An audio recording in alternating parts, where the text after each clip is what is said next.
Hey, folks, we have Miss Tricia, of course. Tricia set sail. The globe trotting Chris M. I'm honored to have him not cruising somewhere and here on the show. Well, of course, school restart kind of does that for you. Yeah, the job gets Raise your anchor.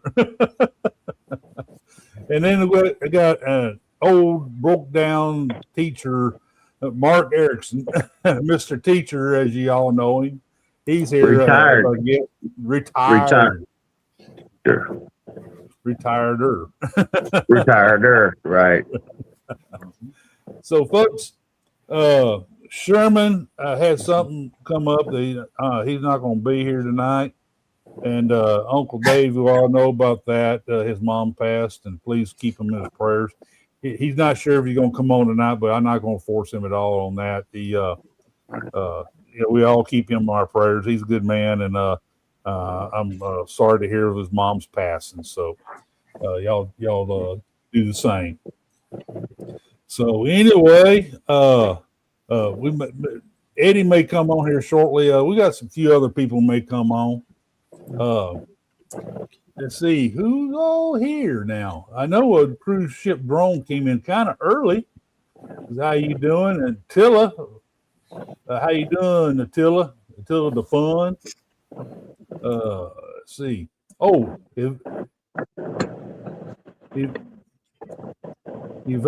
I can't I screw up your name every time I try to say it.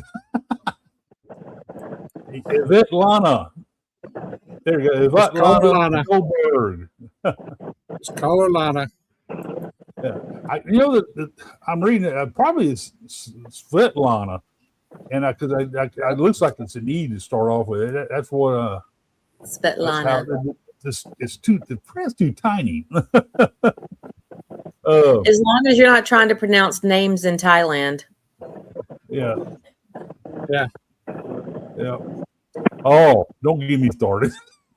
Hey, Leslie, how you doing? McMoomid, how you doing tonight? Welcome aboard. And there's Mr. Zach. He's here. Let's see here. Oh, controversial. Scott, good video this morning, buddy. Very topical. He did a video this morning. Yeah. He did a video about the what YouTube and the new monetization and how to follow it, how to read what they're saying, what you need to do. Yeah. Pretty good video. I saw the thumbnail, but today was day one of my new job. I'm doing both jobs at the same time for 2 weeks. Pray for me. We're praying for you, yes, ma'am. Hey, Mr. Juma, how you doing? Nicole, how you doing tonight? Howdy. Wakeview. Keith, how you doing, buddy? Let's see. Now I know now I can read your name better now. Svetlana. Excuse me, my Texas accent. Welcome to the show as usual. Let's see, Mark. Music obsession. Tracy Hammond. Oh, that's at Cheese Adventures. How you doing tonight? I'm gonna throw your name up there. There we go. Everybody saying hi to one another. Miss Linda Montemayor. How you doing tonight, Miss Linda? Travel with PMB. How you doing tonight? Miss Vicky, Foodie's here. How you doing, Miss Vicky? Down South Stitchers. How you doing tonight? The Cruising Mac. How you doing? Good to see you. Good crowd tonight. Good crowd. Cruising complete. Howdy back at you. Oh, folks. I hope y'all staying cool, man. I just saw the weather report this evening. And from tomorrow all the way through the end of the 10-day forecast, nothing but hundreds down here. in the Houston area. Now Galveston's a little cooler because of that Gulf breeze that helps us out. But that's not triple digit, man. And you think towards the end of August we'll be trying to get on out of the summer mode, but it's the dog days of summer, man. It sure is. Yep. Satan called. He wants his weather back, and I want to give it to him. Definitely. Well, I can tell y'all what, in Oklahoma today, how you doing? Rick, 112. Whew. Those are controversial cruising temperatures. Yeah. Yeah. Pretty rough. He lives out there in Arizona. It's just so uncomfortable. Sure is. We until the end of October. That's about just 11, Leslie. about 11:30. We're done for the day in the house. Yep. I was scrolling through just randomly through YouTube a little while ago before Ron and Darlene came on, and there was a video, and it said it was one of those YouTube meteorologists, probably maybe studied a semester of it in high school or something, high school science class, but they're like a polar vortex or whatever. And I was like, surely this has got to be from, last winter. No, it was posted 2 hours ago. I'm like, okay, full of crap. We got a polar, an Arctic blast coming. I'm like, full of crap. I'm not clicking on this because then my feed's going to be all YouTube meteorologist. Yeah. Hey, Miss Gerald. How you doing?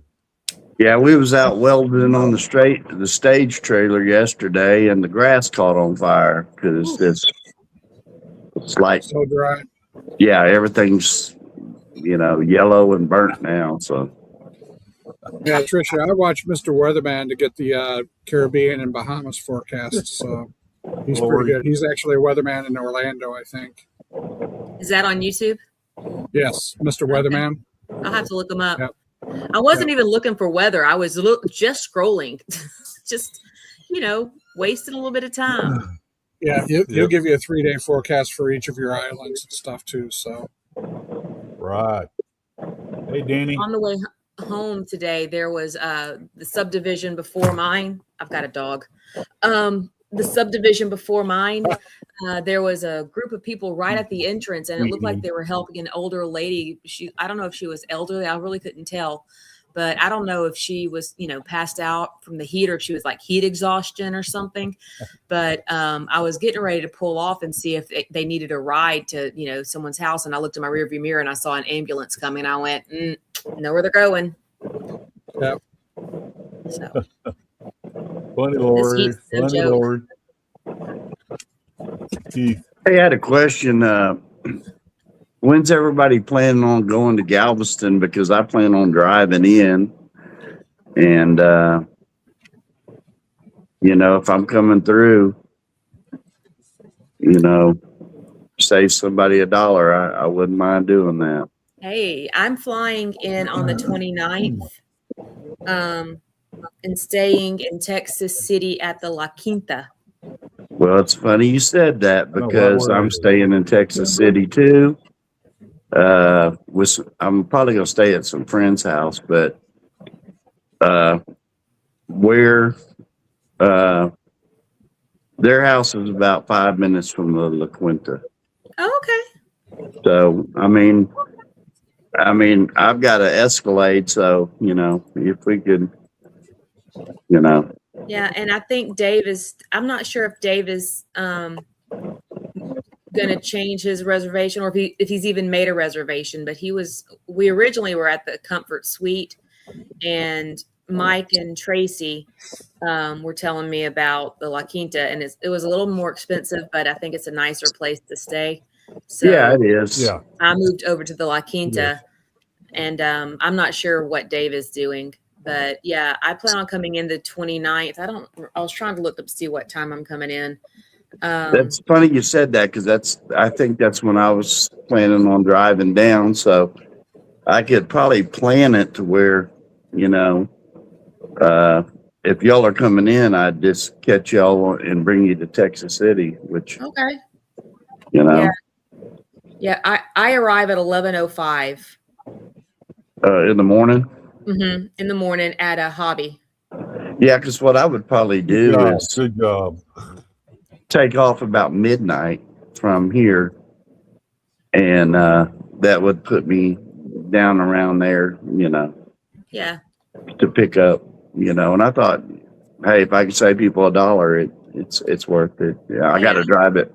I got to drive it anyway. So Yeah, Right. I may definitely take you up on it because if I can save $1, I know I see Mike posted down there talking about going to be down to the 29th at La Quinta as well. Right. Because that's Mike and Tracy are the main reasons why I switched over there, because they were Mike was like, hey, we can get you to the port. I'm like, yes. So well, I mean, as Rick knows, I'm from the island. I grew up there yeah. from the time I was 4 years old until I was 18. So Yep. Okay. I mean, I know it pretty well too, and so you know, Well, anything I Go that ahead. you know, as many. I mean, I could put 6 in without luggage. Yeah. We could strap it to the top or something. That sure beats the heck out of Eddie's plan. He was going to make me sit on the hood in my granny rocker. So I saw that. That was. I Yeah. mean, that was pretty funny, I might add. And I just want to say hi to everyone who's in my chat. I'm totally like hands-free right now. I am so tired of messing with the computer today that I'm not even touching my mouse. So hello to everyone who is saying hi in my chat. I'm really not ignoring you. I just don't feel like chatting. So I hear you. Yes, ma'am. But yeah, I love between you and Mike and Tracy. I feel like those of us who don't have a vehicle, y'all can help us get from Texas City to the cruise terminal. So that'd be great. There's a pretty good on around the Emmett Lowry Expressway from there. There's a place called Gringo's Restaurant. It's a really good Mexican restaurant. Yeah. Yeah, so just on around there a little bit. There's a burger place, gourmet burger. I can't think of the name of it. It's kind of a single kind of place, not a string franchise or anything. So Beyond Burger or something like that. Anyway, there's lots of nice places there. Going to get something nice to eat and all that while you're there. So I hear Texas Cruiser smoked barbecue is pretty good too. Yeah. Yeah. My We'd daughter have to go back up the highway, Chris, for that. My daughter's birthday's November 4th, and she's already put an order in for a brisket. So I'm gonna smoke a brisket for her. You won't hear me cry. Yeah, Katie's. Yep. I'm looking forward to that. I was looking at that menu. Right. Katie's is really good. No, it's. I mean, you can't get any fresher seafood in there. They can pull them right off the boat. You know, all 3 of those down there are pretty good. Willie G's. What's the other one, Rick? Katie's in Fisherman's Wharf. Fisherman's Wharf. That's what I was thinking of. Yeah.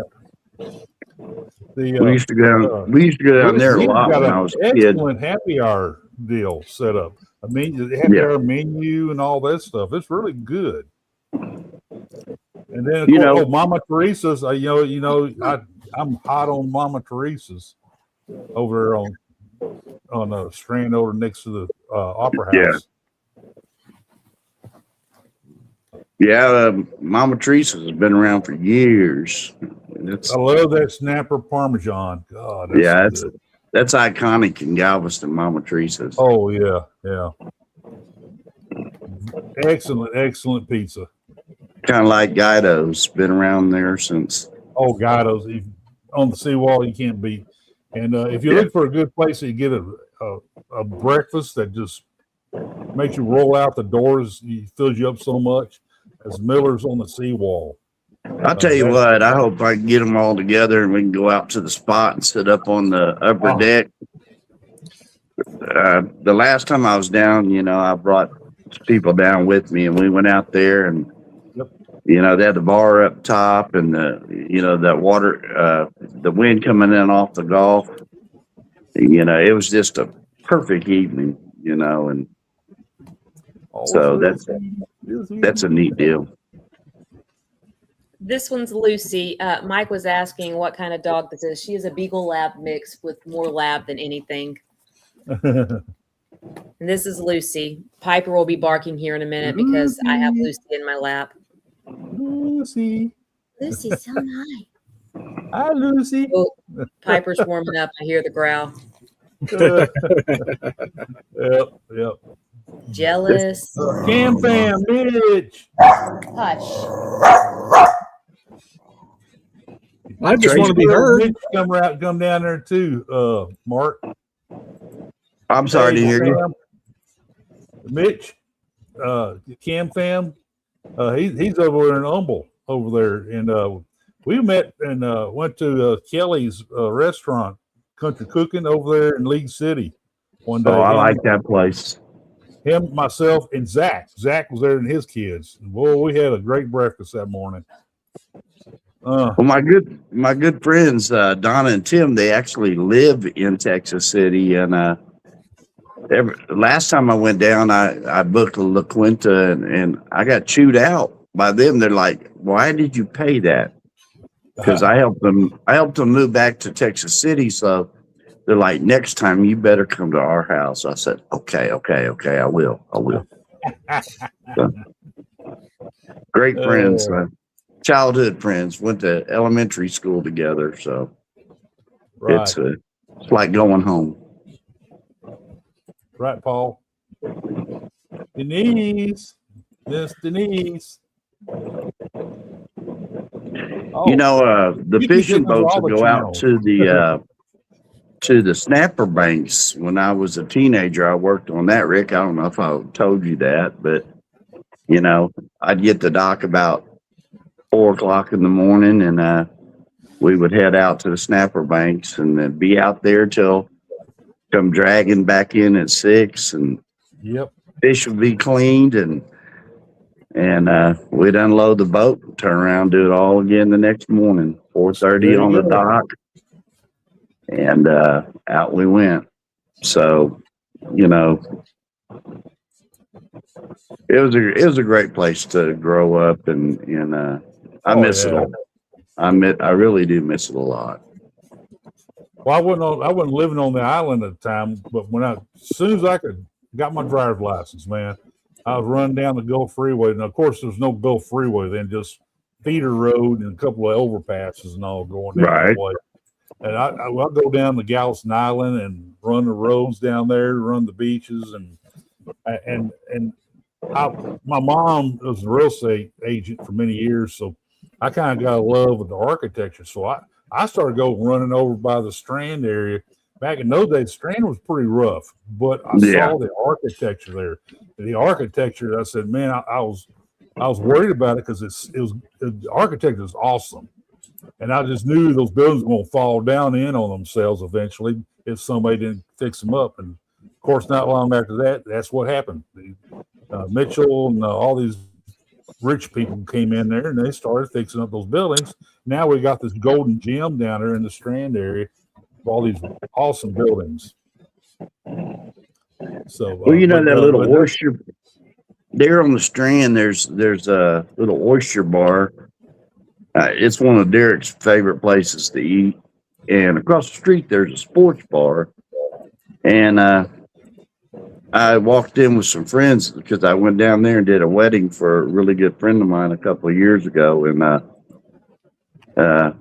the guy that owns that come out and he said, "Mark, how in the hell are you doing? It's been years." And I thought, oh my God. And yeah, he owns that oyster bar and the sports bar there on the Strand. I think it's like 25th Street. I'm trying to think of the name of it, but great food at both places. And that little sports bar, we went down there and they had some good bands playing down there, and it was really neat atmosphere down there, even after, you know, in the late evenings. Yeah. Paul, the Strand is more like an area. There's a street through the middle of it called the Strand. But this is the original, I mean, way back in the 1800s, original downtown for Galveston.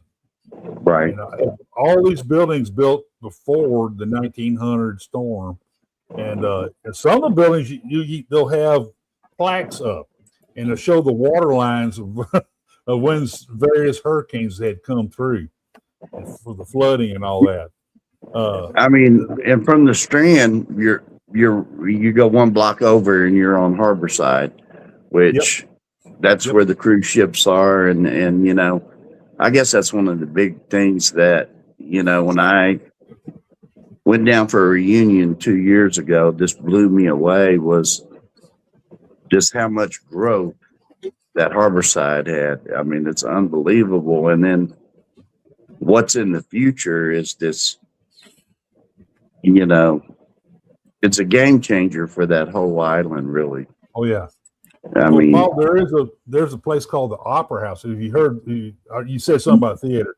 There's an old 18-something opera house down there with, you know, if you imagine what the opera house looked like back in those days, this way this still looks inside. It's a, you know what, Rick? I performed in there. Is that right? In the opera house, sure did. Yep. I haven't performed in there, but my daughters and I did. Let's see. I did Kiss Me Kate in there. I did. Yeah. And then there used to be a place called Strand Street Theater for children. Right. And I grew up in there too. Yeah. And doing shows at the Opera House. It's an experience going there. And then they have those old balconies up there on the side. Yes. And it's just, you go in there and you feel like you're going back into the early 1900s, late 1800s.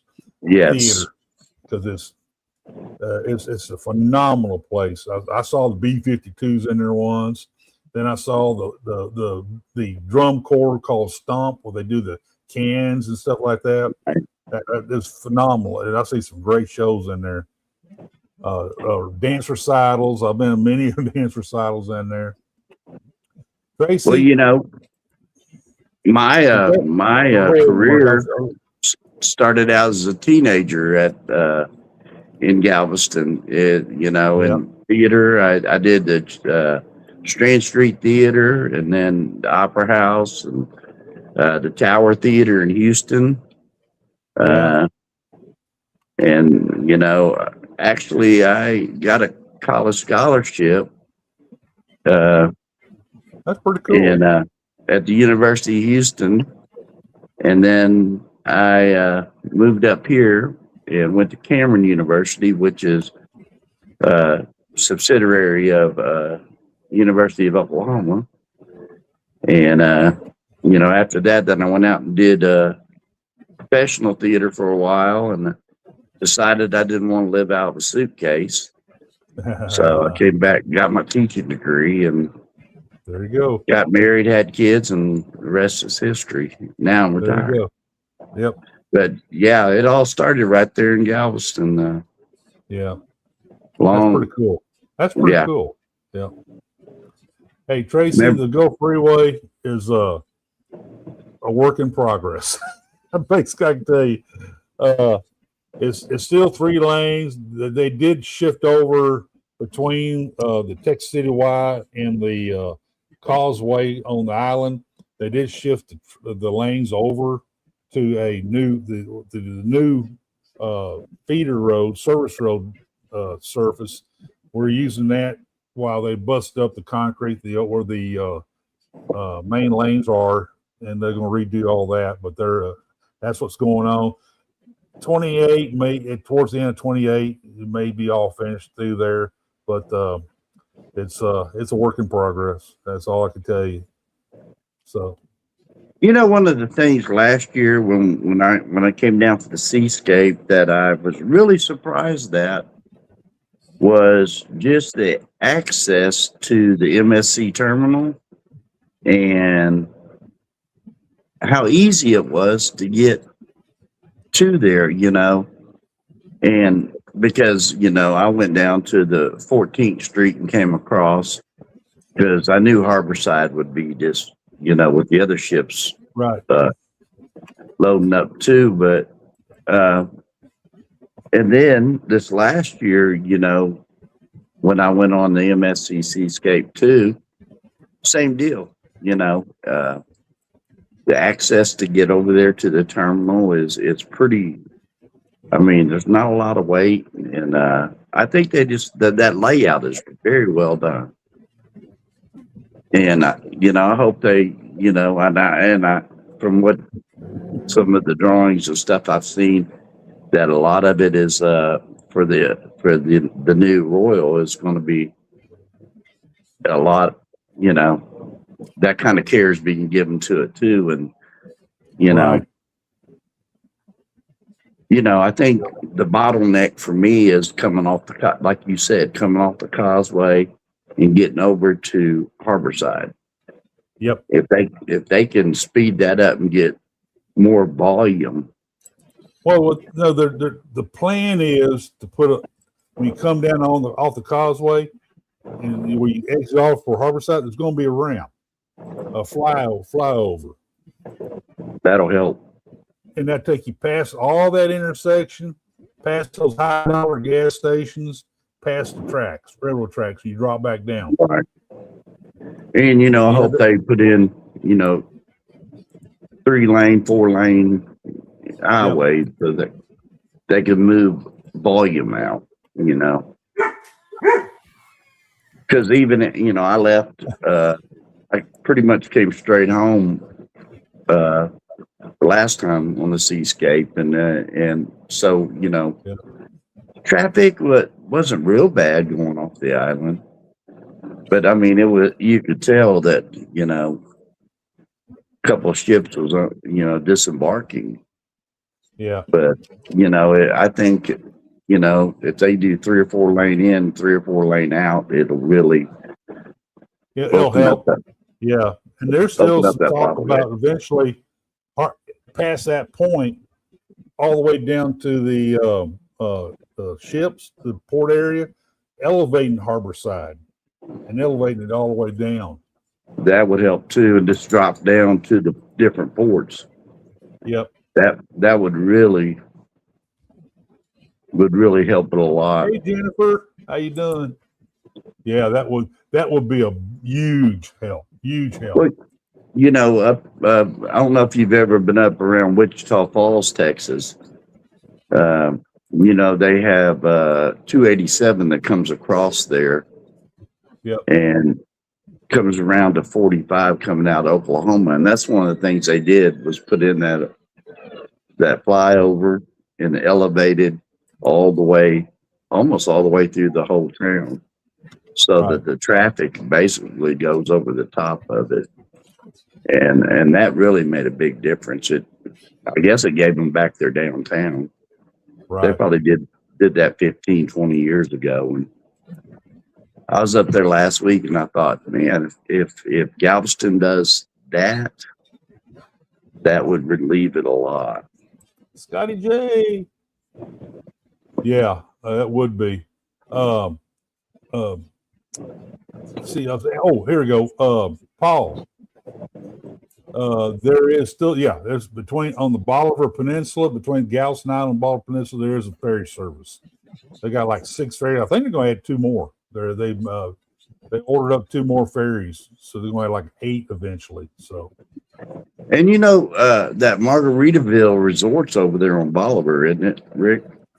I thought it was going to be more on the west. Well, yes, there is. Yeah, there's going to be a community over there. Yeah, sure is.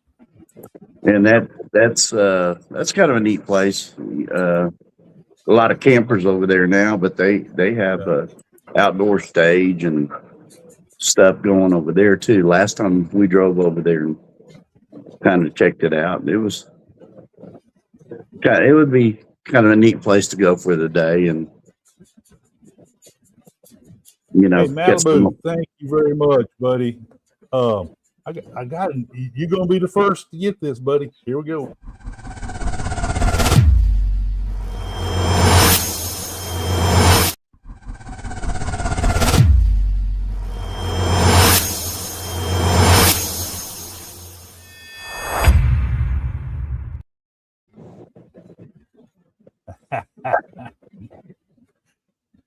Well, Thank you, buddy. AI just never ceases to amaze you, does it? Yeah, Mr. Eddie did that for me. Mr. But Eddie. that's sharp.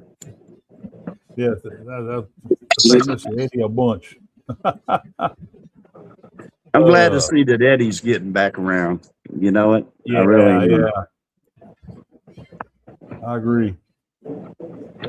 So, Chris, are you on this cruise or are you school? I am not. I'm school bound, unfortunately.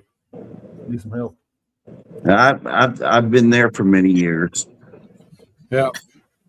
It feels strange. I got to tell y'all what I did last week. School started, and being all these years, that first day of school, and so I was up about 5:30, and I went down to the local store, got me a cup of coffee like I've done for so many years, and I drove by the school and I watched everybody drive in. Can't give it up, buddy. You can't give it up. Man, I just grinned like hell, went on when they made myself another pot of coffee. Hey, Jennifer, I haven't heard. I think it's going to be like 2-3 years. It's a big community, and they're putting another one in Texas City, an over 55 Margaritaville community, a large one. I don't know how many 100 acres. It's going to be huge in Texas City.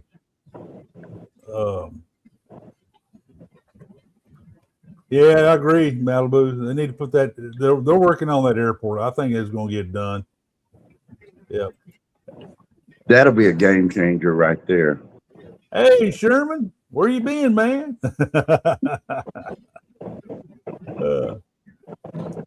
You out there roping goats? Roping goats. Yep.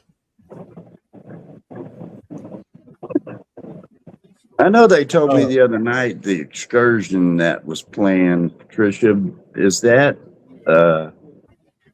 the group excursion?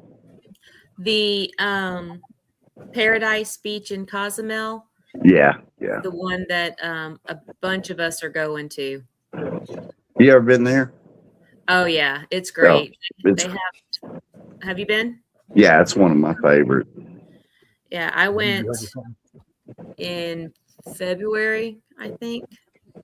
It was wonderful. We stayed at the pool the whole time. Yeah, it's a beautiful place. It's just serenity, Yeah. Or maybe it was February or March. I don't remember. Yeah, I'm kind of in Honduras. I kind of really want to go out to the West Beach. It's one of my favorite places out there. Yeah. We're doing Like I might have told this story. I met a guy that owns a place down there, so it could be a fun day excursion, Yeah. Mm-hmm. I am looking for my app. I'll tell you what I'm doing.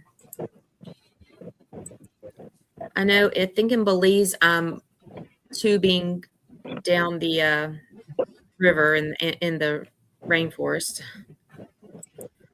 Let's see. What's the stop in Belize? Is it Sturt Cay? No, it's Harvest Cay. Harvest Cay. Yeah, Harvest Cay.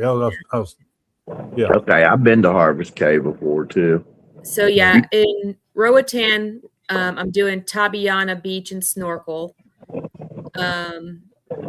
In Belize, I'm going to do rainforest river tubing, and like I'm missing one. We're doing Cozumel. We're doing Paradise Beach, in Costa Maya, I'm hitching a ride with Uncle Dave in his golf cart, and we're going to go to Crazy Lobster. Oh, You know what? I think if there's oh enough man. people, you can do a 6-seater for like $200. In Costa Yeah, I don't Maya. know what Dave got. Yeah. Uh, Dave just messaged me and said, I got a golf cart. You're going to Crazy Lobster. I said, okay. yeah. Yeah, free margarita, baby. Fun.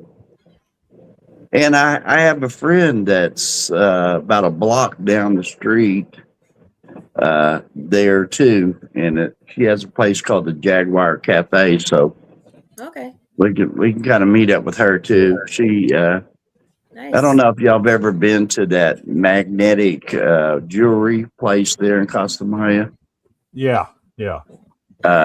Actually, she owns that, Rick, and she also right? opened up this Jaguar Cafe, and she has Starlink. So if we want to do lives, she's told me that we're more than willing to do lives. She's got a big patio type deal.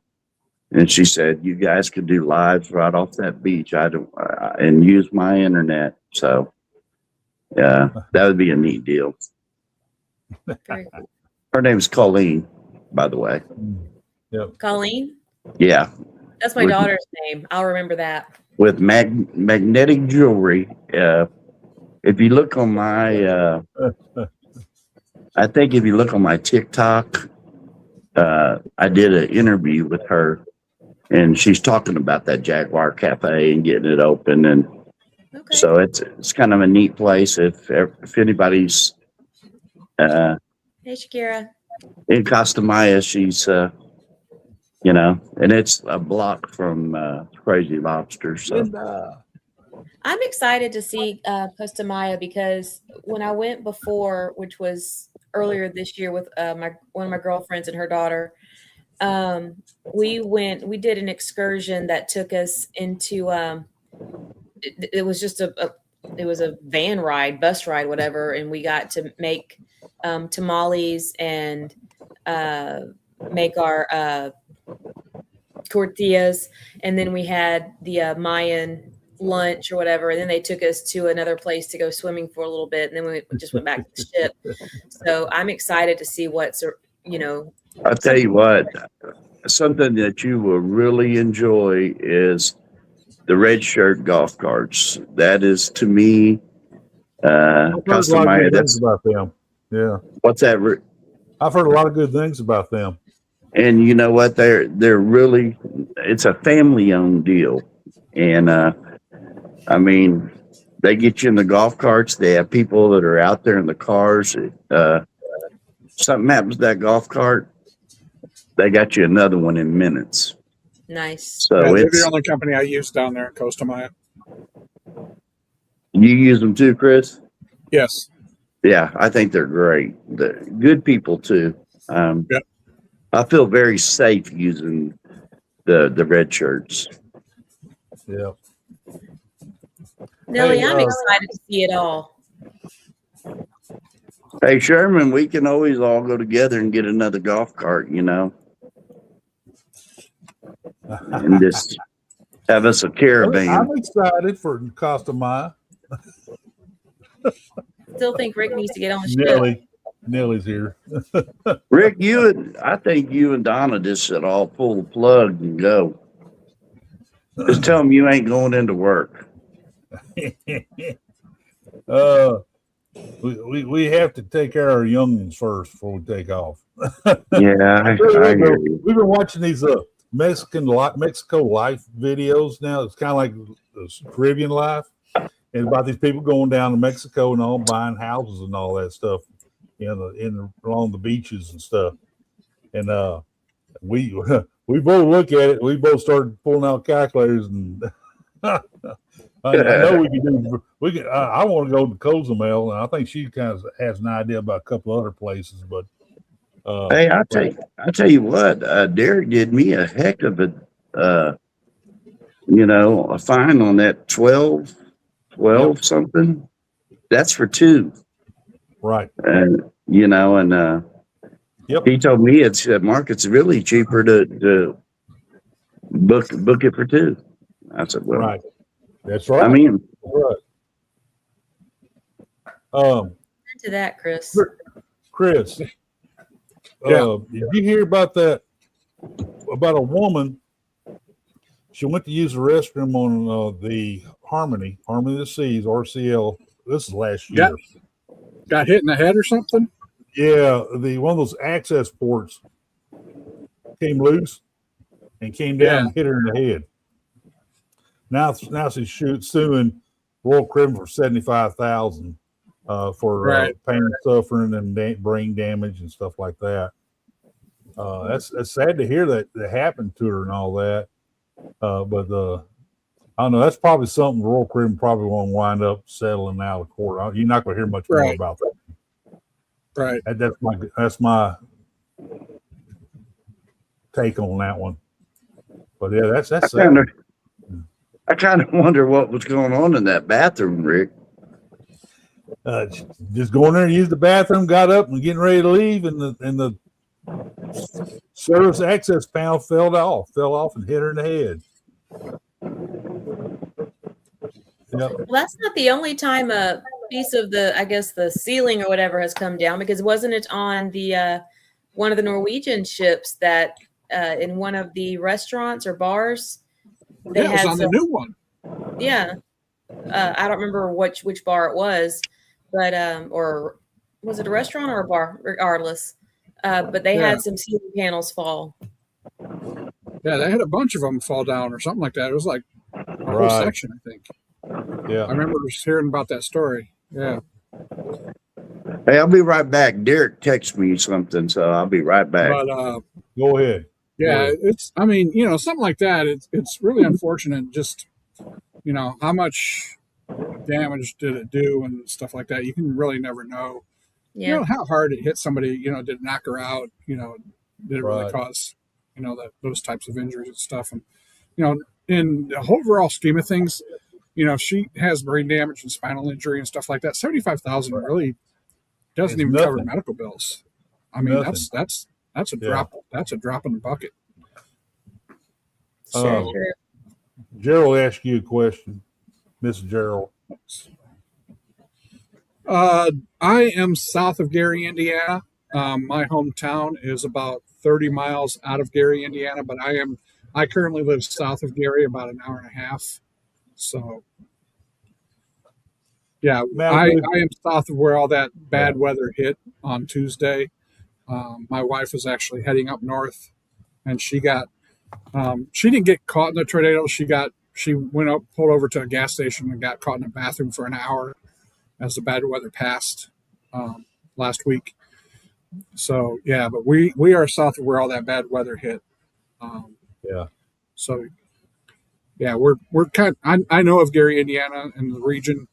That's what we call that area up there. But yeah, that's because I fly out of Midway, Chicago, when I do fly out mostly. But yeah, I'm familiar with the area. Yeah. Hey, Malibu. Donna does the same thing. She's taking some medication where the heat really affects her, so she doesn't get off there in Malibu at Costa Maya. Now, I will get off and may do a little shopping. I price the tequila. I always go there to price the tequila, but I always wind up buying it in Cozumel because I get cheaper in Cozumel. But I'll drink a beer there and get back on board the ship. I don't spend a lot of time. Hey, I like the little stop, but I just, we keep talking about getting over to the Crazy Lobster, but we haven't done it yet. Malibu said he was on the Luna and it was the restaurant. Yeah.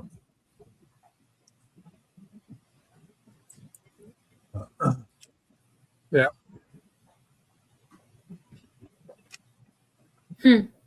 I ain't heard about that. Well, wait a minute. I think I have. I didn't know it was a lure. Yeah. Oh, here we go. Mark's band is playing in the Hard Rock Gary. Nice. Oh, is it? Yeah. Yeah, the Hard Rock is right off the I-94 right there. so I'm familiar with where it's at. You have to let me know. Yeah. October 3rd. Okay. I might need to check Gaming that out. convention. Okay. There you go. That sounds like a lot of fun. Now, Sherman had to put 2 cents worth in.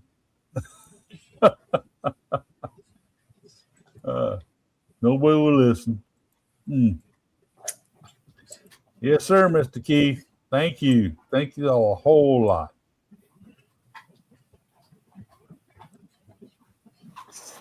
$3,500 steps. I'm glad you counted them, Nelly.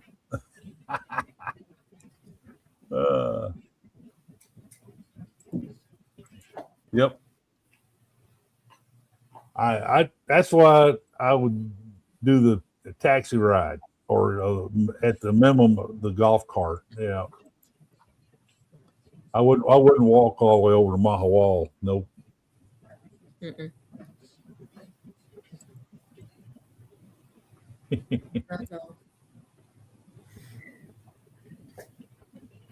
So, Rick, did you hear about the couple that some fight, and they say that they don't know an undisclosed ship, but everything that I've read, people are saying it was the Carnival Freedom, but I don't know that for a fact. But yeah, they still didn't said yet, but yeah, you could be. They went into this. Yeah, they went into this room. I guess there was some altercation, some disagreement between the neighboring rooms, and they went in there and got into a fight and started hitting people, including a 9-year-old kid.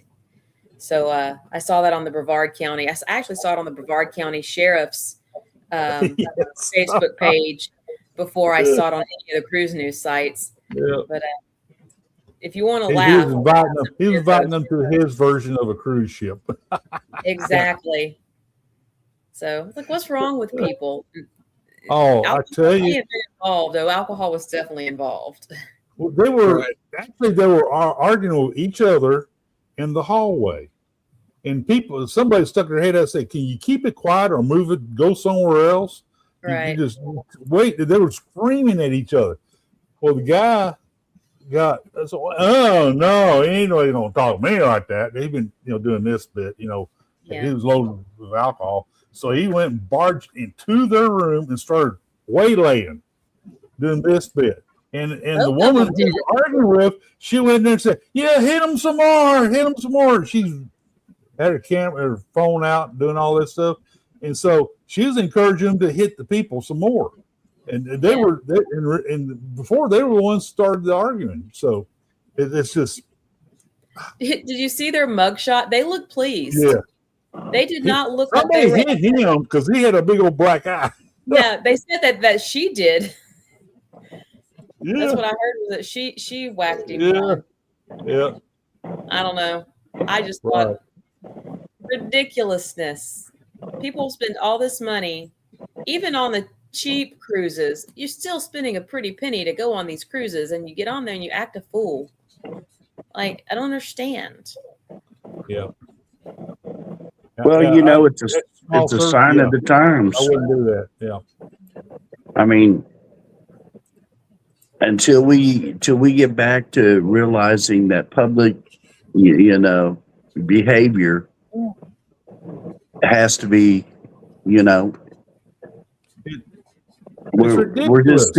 we're seeing a reflection of what's going on out in the real world, and it's not a pretty picture.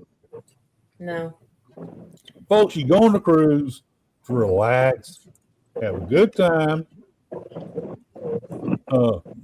have some nice drinks, have some good food, do some neat entertainment things, activities that you don't do back at home. Fighting is not one of, you can do that in the street at home. If you feel the need that you need to have that in your life, go home and get in the fight, and the chances are you're going to probably get shot doing it. But I just tell you, with when I was on the seascape with y'all, we was so busy just gathering information from each other, and we didn't have time. We didn't have time to do much more than That's probably one of the most enjoyable cruises that I've been on. You know, because it was just so relaxing and so. I mean, made you want to get up and go find everybody and just sit down and on to the next, you know, Yeah. next conversation. I mean, I look forward to meeting the other cruisers, have a good time talking to them, find out where they're from, talk about their shared experiences and stuff like that. I mean, to me, that's the biggest part of the fun right there. Don and I both. I think you teach yourself. Don will pick up some old guy named Mark or something and have a long Hey, conversation. we had our private place. Yes, y'all did. But you know, Rick, you're right. You know, you're really cheating yourself out of the experience if you just don't open up and meet people, and because we're coming from different parts of the country. Yeah. And for 7 days, you can learn so much about different cultures right there on the ship with ever going off into the port. I mean, you know, I get all that before even getting off on an island. I get all this cultural exposure, like people from all across the country. There's cruisers from outside our country all the time.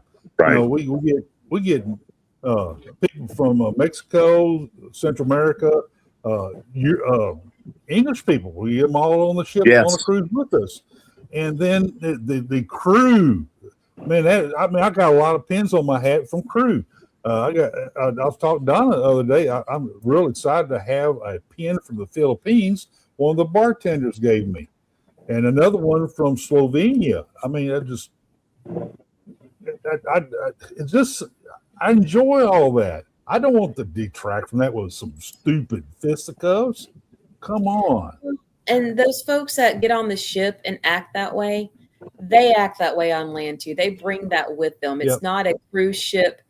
It's not exclusive to cruise ships. It's their behavior in general. This is how they behave, and they think it's acceptable, or they don't care that it's not acceptable. It's not they think it is. They just don't care. Yeah. And that's what's sad is that it ruins the experience for so many people, not just the folks that are involved, but for lots of folks that are just trying to enjoy their vacation. Yeah, I read that too, Rick. Yeah, I'm totally for that. You know, the penalty, I think the penalty's got to go up for misbehavior. You misbehave, it's going to cost you, and it's going to cost you dearly. Yeah. And by doing that, then, you know, people will go, they'll think twice about stepping out and doing that kind of behavior. Yeah. I mean, Chris will tell you this, in public schools, we really have to hardline that, because if not, then those kids get out of control. And, you know, when you lose control of your establishment, it just steamrolls.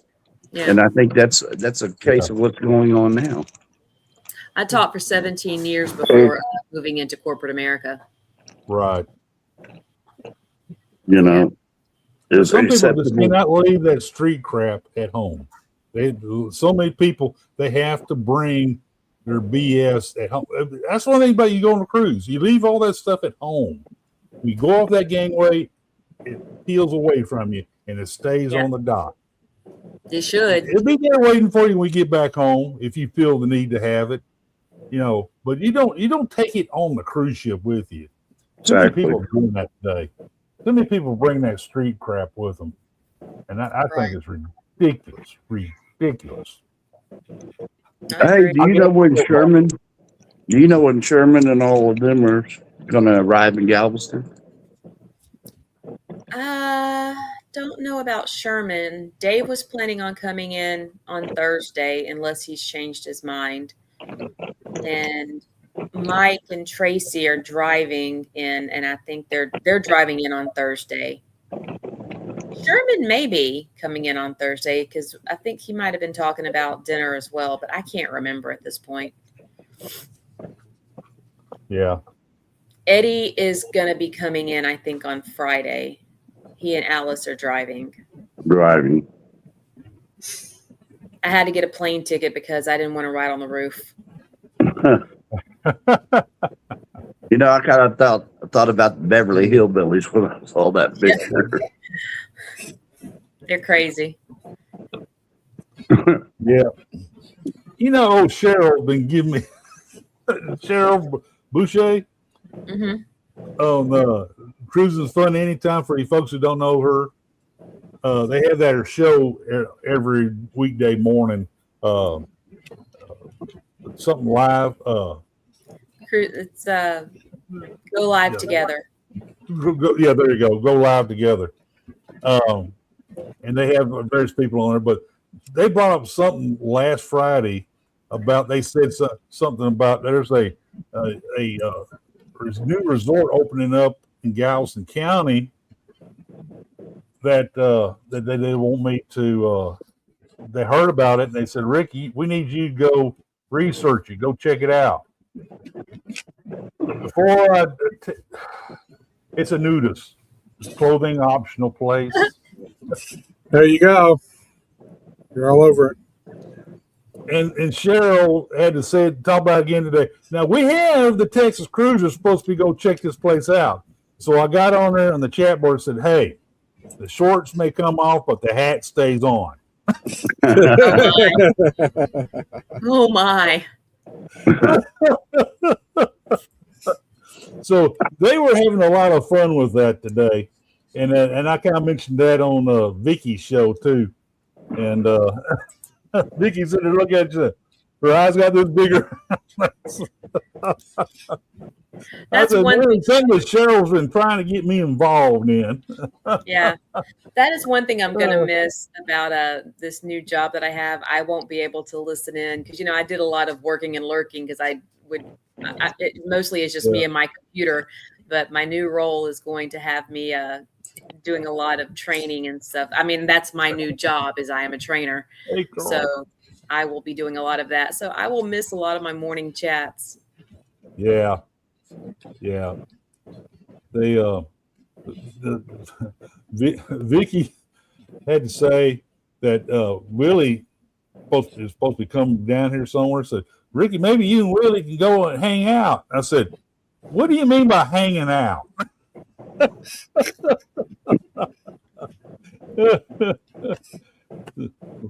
Ain't no be hanging out going on here. We may meet up, but there will be no hangouts. No, there'll be no hangouts. That's for sure. Yeah, you did, Gerald. Gerald, you were one of the instigators too. Now, come on. You do all you can to instigate that.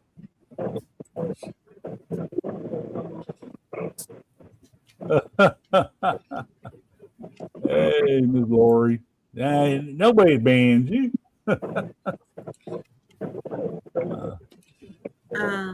I saw in the chat Michael Ann asked if I had Shipmate. So oops, that's not Shipmate. That's work. Let me get out of that one. I don't want to authenticate. I don't want to I do not want to log into work.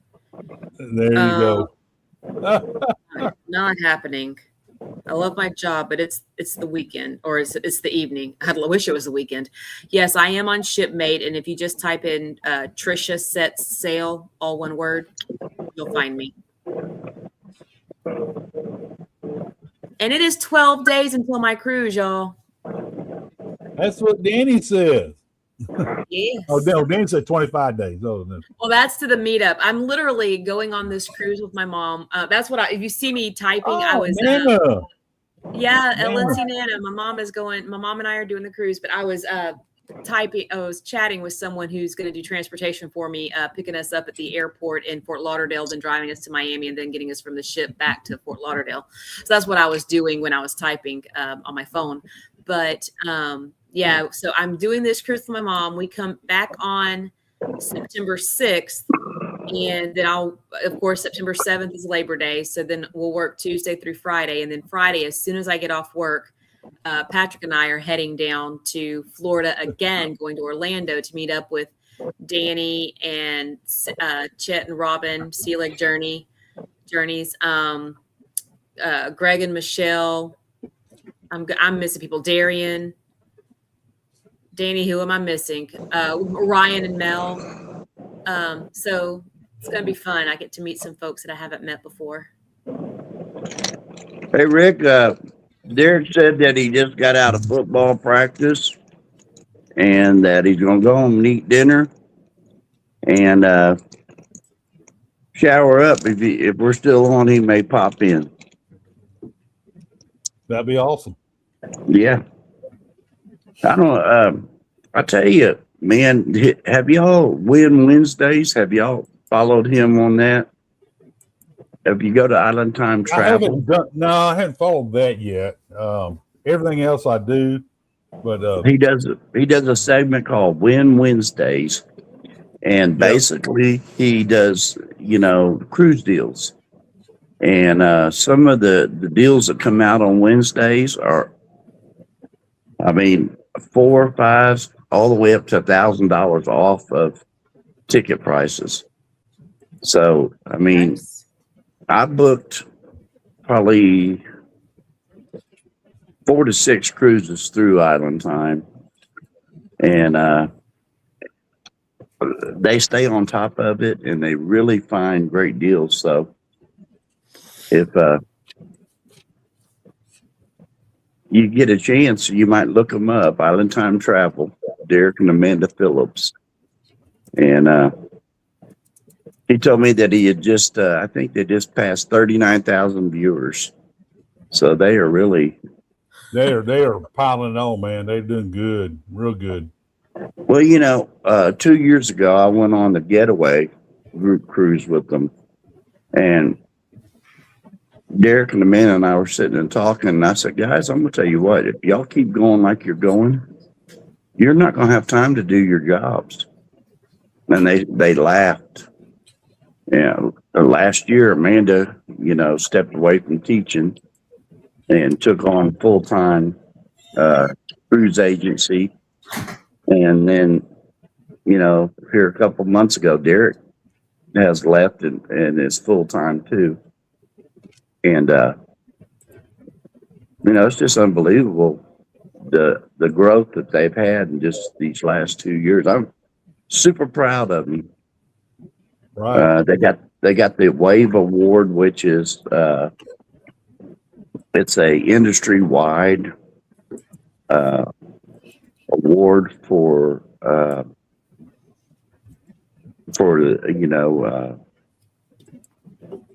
multimedia innovation. Yeah. A really big time award. Put game changer for them. And it's great. Much deserved. Yeah. I thought. So Yeah, I did too. I mean, they love cruise industry. They love cruising, and their whole deal is, the people that book through them, they want to give them the best that they can give them.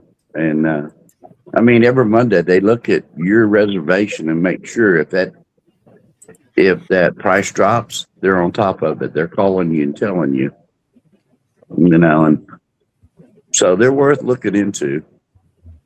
yeah. Yep. The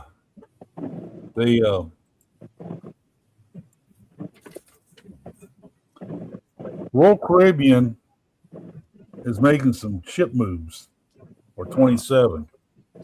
The Ovation and the Navigator both they're pulling in the summer 27.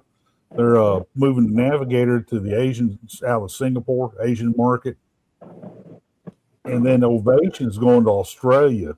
The question I have is I looked at the schedule and all.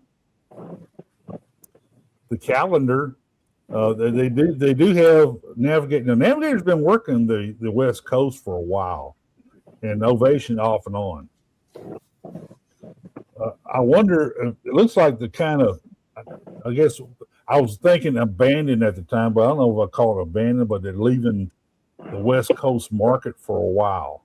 And they're moving these ships over, and I can understand the Australian market's kind of gotten hot, the cruise market industry, and of course Asia's hot as a pistol right now.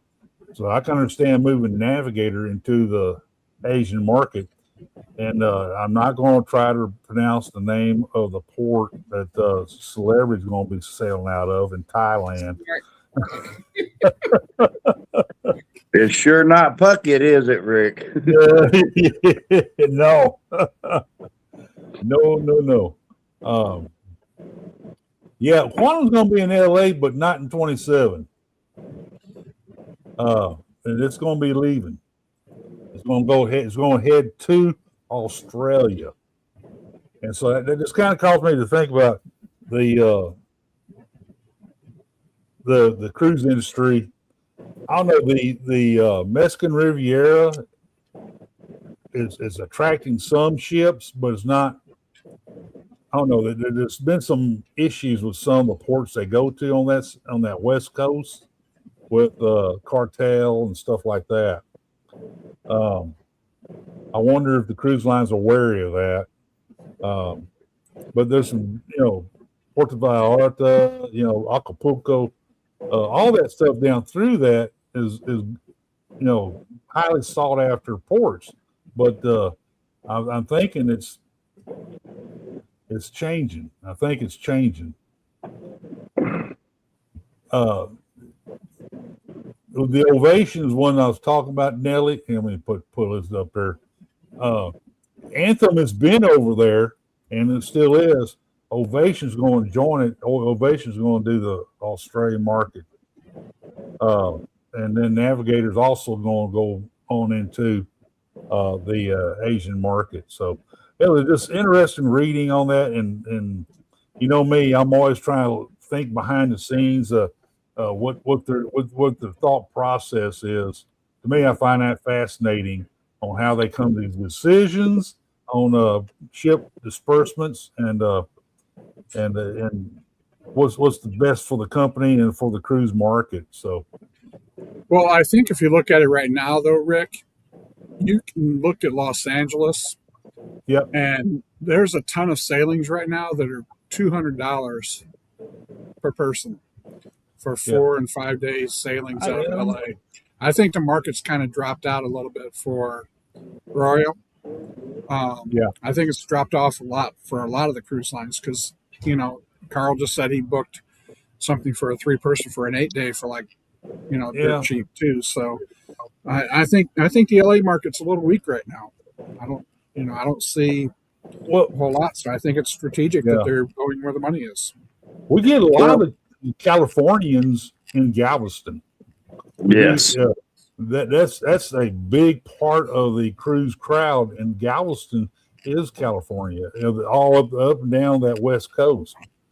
So it's an interesting thought to see what they're thinking. I think as long as the people are willing to jump on a plane and fly to Houston and on the Galveston, I think Royal Caribbean's okay with that. That's why they're wanting to go ahead and put in that fifth cruise terminal, Terminal 14 there next to Terminal 10, so they can bring in more ships out of Galveston.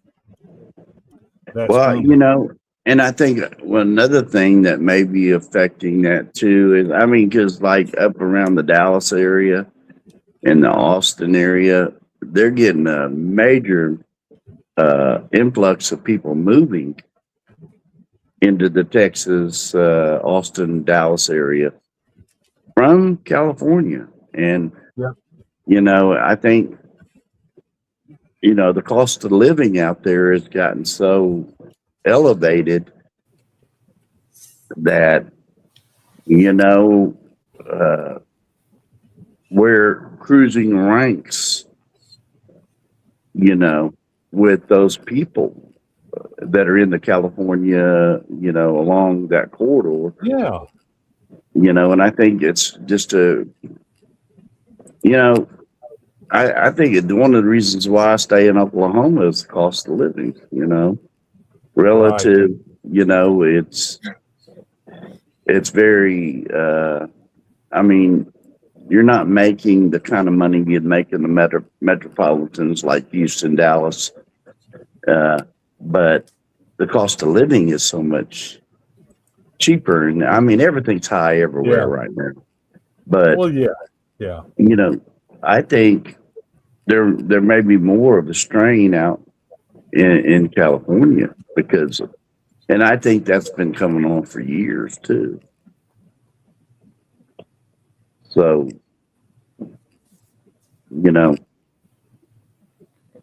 just the cost to live out there is tough.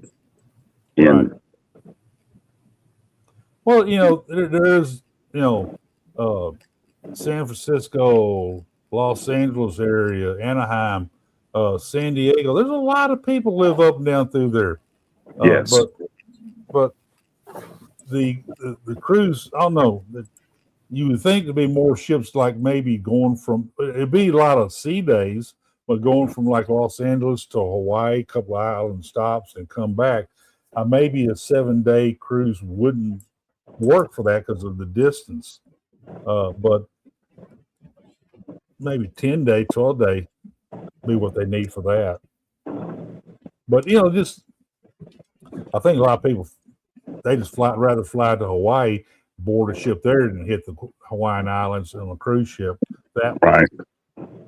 Well, but you don't see a lot of ships out there, though. You see that only American-built cruise ship out there and a couple others, and that's about it. You don't hear about a lot of cruise ships going around the Hawaiian Islands.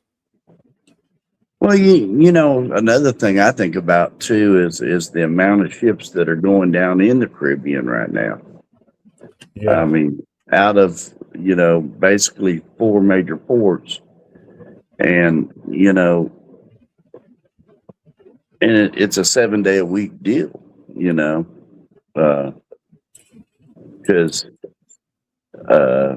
one of Royal's ship may be in one day, the next day another one, Royal ship, and then another Carnival, and you think about the amount of people and I think we talked about the amount of people going to Costa Maya. I mean, not Costa Maya, but Cozumel. Right. Record breaking the last 2 years in a row. Right.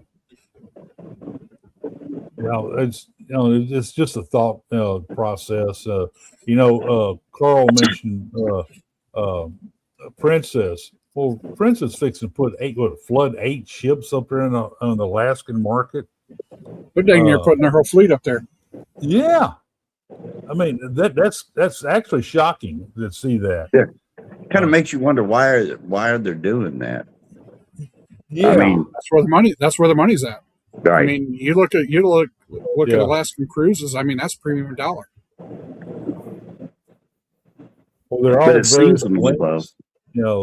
various destinations and stuff, but still 8 ships flooding the market. I mean, that was a surprise to see that whenever I read that. So, will we continue to see that? I don't know. I don't know what their goal is there. I know the goal is because they're a private company or stock-owned company that they have to make the stockholders happy. So they have to be making money. With 8 ships there, will they make money for all 8 ships? It's I like to see the I guess the spreadsheet on that on their all the metrics, see what that comes up to be. It's I mean, I tell you what, there's something about this cruise industry, man. It's fascinating. And every week something new comes out that's even makes it more fascinating to read and understand the data that you see. It's kind of like one of the things I was thinking the other night, Dave was talking about cruising out of New Orleans, and we did the getaway in the 8-hour trip down the canal, down the Mississippi to get Yep. out too. I'm thinking, why don't we build ports in like Lake Charles and Lafayette down on the coast where they're, kind of like Galveston, they're easily accessed out. Yeah. And you think what that would do for those type of communities? It'd be huge. Oh, I definitely. mean, I think the problem is servicing people by air or getting them down there would be the biggest challenge. I think, right. to get the passenger to those ports. Right. Yeah, that'd be that. I mean, yeah, it'd save an 8-hour trip because the casinos would make more money, the ships would probably make a little bit more money, but just getting there would be the challenge. I think.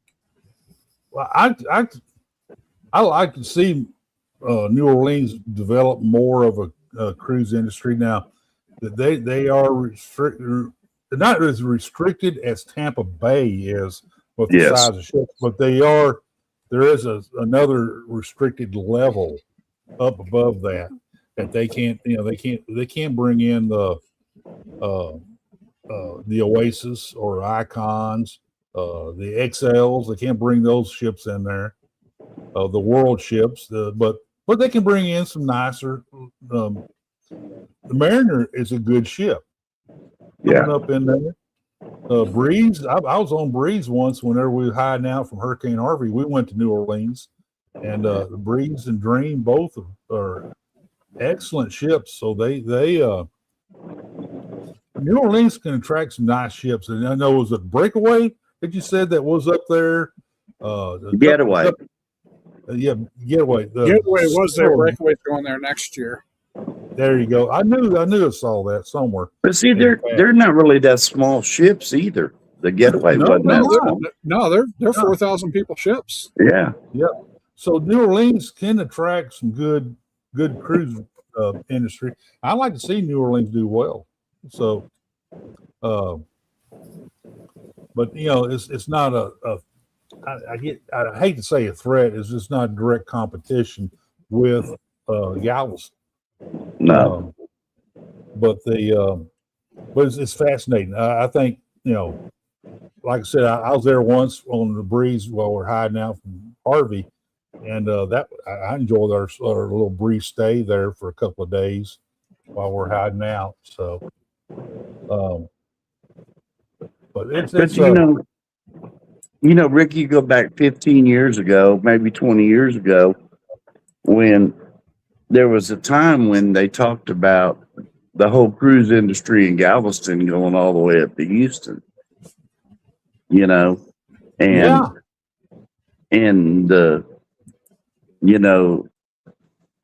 I mean, Galveston's had to adapt a lot in their port area to dredge it to be able to bring these big ships in.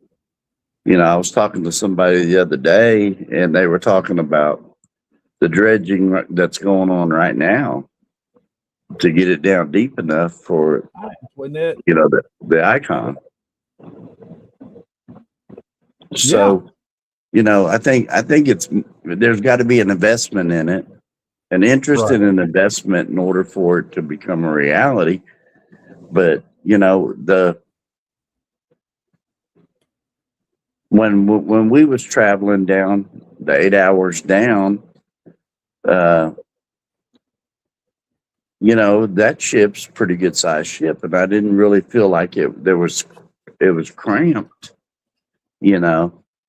So, I mean, maybe they need to invest in opening up that lane to get it down to the coast to be able to get, and I know it's a major investment, but Right.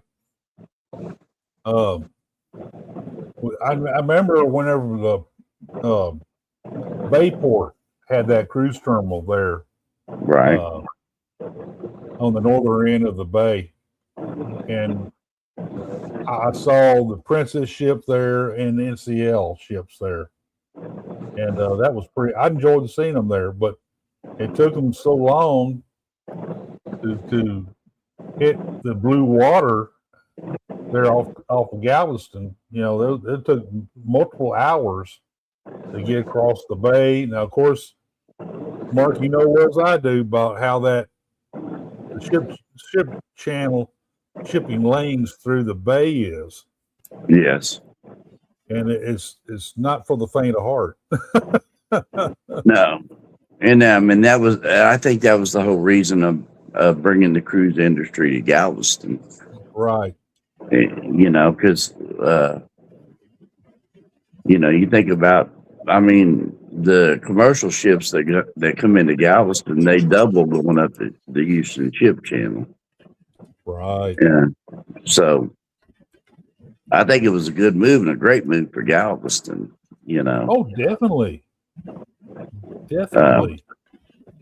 You know, as a young kid, I can remember leaving Houston, and you really didn't see much of anything until you got down near Lamarck or Texas City. Oh, yes, I remember those days. And now from Houston to Galveston, it's a nonstop. You know, it's on both sides of the highway all the way down. And I mean, that was before Tillman Fertitta bought all that Kima area. They had those nice little Willie. They had the Fisherman's Wharf. They had the Landry's, not Landry's, but it was Johnny Walker's there on the end. Johnny Lee's, that's one I'm trying to think of. Johnny Lee's little restaurant there along the ship channel there, along the channel from the Clear Lake channel. right. And all those restaurants, that was the place to go to eat seafood in the area. And that parking lot was oyster shell parking lots. Oyster shells everywhere. And that was a different era. Flying Dutchman, that's the other restaurant I was thinking of. That not too long ago they finally closed it and they're putting a water park in place of it. But you know, that's before Tillman Fertitta come in and bought all that for Landry's and all those other restaurants. You know, when the astronauts say, Houston, we have a problem, Houston doesn't have the problem. It's Clear Lake that's got the problem. I mean, that's where that's where the Johnson Space Center is. And at one time that was a separate community. Right. And they screwed up and not doing their due diligence and making it into they didn't want to be a city, a municipality. But because they drug their feet and all that, well, Houston turned around and annexed the whole area. Right. I remember when all that happened, and people were pissed off. I was pissed off, but you know, what can you do? You didn't do what you should have done, and that is, do all the work making the municipality out of that. And Houston, and that's why it's all considered Houston now, because Houston came in and annexed the whole area. So, well, Chris, I mean, you will be. Are you flying into George Bush or Hobby? Hobby. Oh, that's a lot better. Yeah. You like that a lot better. Everyone said that was the closer one, and that's the one I should go to. So, well, you don't have to go into downtown. Hey, I like that too. And if you've never been to downtown Houston, it's unbelievable. Every time I come down, I drive through it and I curse the whole time. I mean, it's you lose your religion, man. Yeah, right. I about do that when I drive through Atlanta every day. Yeah, I've drove through Atlanta too, and yeah. I mean, I can tell you that it's like Atlanta on steroids. It's what Houston is not like your New York or LA and all. It you have this huge downtown area, but you have multiple downtowns. You have the medical center. That's a huge medical area. It's the largest in the world. Then you have the area over in Uptown Houston, considered with the Westheimer, all that. There's much more skyscrapers. There's more mainly condos though. There's some office buildings there, but mainly a lot of condos over there. You got multiple areas that are considered, downtown areas with all these tall skyscrapers. So that Houston is spread out all over creation here. Well, everything's bigger in Texas. Yeah. We have a saying here in Atlanta that Atlanta is an hour away from Atlanta. Yep. Right. Well, that's the way it is in Houston. I mean, to go from one side of Houston to the other, you're a good hour and a half. And it's just 1 minute you're going along 60, 70, the next minute you're 30. Yep. It's unbelievable. And that could be that way at 4 o'clock in the morning when I usually travel through it. I plan my trip around going through Houston. I mean, just so I hit it at the right time and get right through.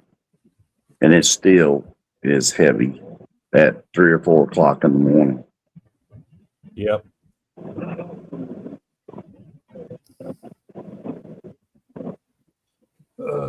Chris, what's coming up Miss the top of your head? Antoinette, how you doing? That is my curtain. Oh, I was trying. I don't to have a figure true out. green screen, so yeah, it's my curtain. Yeah, that's why I got rid of mine. So I was like, whatever. It was driving me crazy. Carl's being bad in that. Yeah.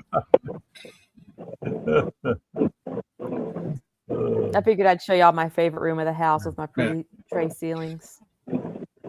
One of the things, Chris, about using green screens, I don't know if you know this, but if you're lighting, if you angle up and down, it'll take that back off of it, and you won't have the because what that is, it's a shadow of your head bouncing off of that. You see what I'm saying? Right. And it's just a little trick of green screening. When I taught media productions, that's one of the things I would tell them is the position of the light when you use a green screen has to be almost at a 45-degree angle. Hey, Sean, how you doing, buddy? Light. Come Well, I don't know from math, the land so. down under. Sorry. Don't get him to cuss now. No, he won't cuss if I sing the song. He'll start cussing if I talk about Foster's beer. Yeah. Foster's means beer. He's trying to get me to fly to Australia and go on a cruise together. I know he wants me to come out. I think sounds it's like a lot of fun, 2029, New Year 29. I don't know if I can talk Patrick into that. First off, I don't know where we come up with the money for that, but also I don't know if I can talk my husband into that. Yeah, they have seasons. I didn't realize they have seasons there, so I had to go there when it's getting a little cooler, so Donna won't get so hot. She wouldn't be hot there right now because it's winter. It's winter, yeah. That's what I heard. We had to do that sometime. Oh my gosh, Sean. So, Rick, how's Donna doing? She's doing okay. She misses her smoking buddy. Yeah. We sure had some great conversations, I'll tell you that. I think me and Donna could have changed the world in an hour. Oh, I didn't know our conversations. Yeah, I know y'all talked a lot of treason, man. I know that. What's that? I know y'all talked a lot of treason. Yeah. Oh, That Oh. was a good trip. that's right, Danny. Fosters, man. I love Fosters. Antoinette, August 29th. Good night, Miss Gerald. I really appreciate you coming on tonight. Thank you very much, ma'am. Good night, Gerald. Hi, Gerald. Yeah, I Yep. know my alarm goes off pretty early too, so I'm giving it till 11 o'clock. If we're still going that late, at 11 o'clock, I'm calling it quits and I'm going Well, to we're bed. shutting it down by then. Yeah, 10 o'clock your time, 11 o'clock mine. Yep. Yeah, Danny, I know we.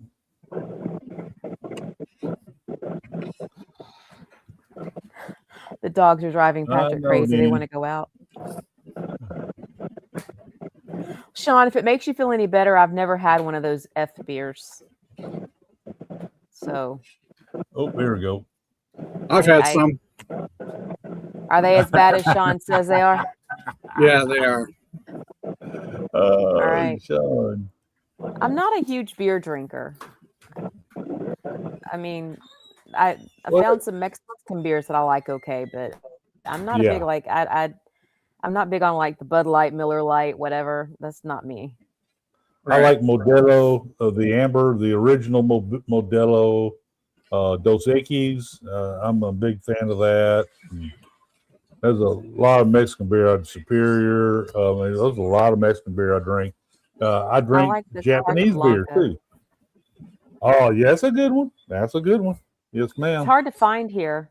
I had to buy a multi-pack and I only got like 3 of them in the multi-pack. I was like, this really stinks. I find them in our stores here, especially HEB.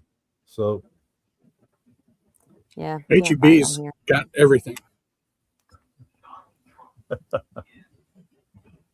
Yeah, I have no desire to drink one, Sean. Y'all don't have HEB? Oh my God. Oh, Sean, did you see that Antoinette said that she had one of those F beers? They're delicious. Antoinette, you're gonna mess with him. Yeah. You're gonna mess with him. There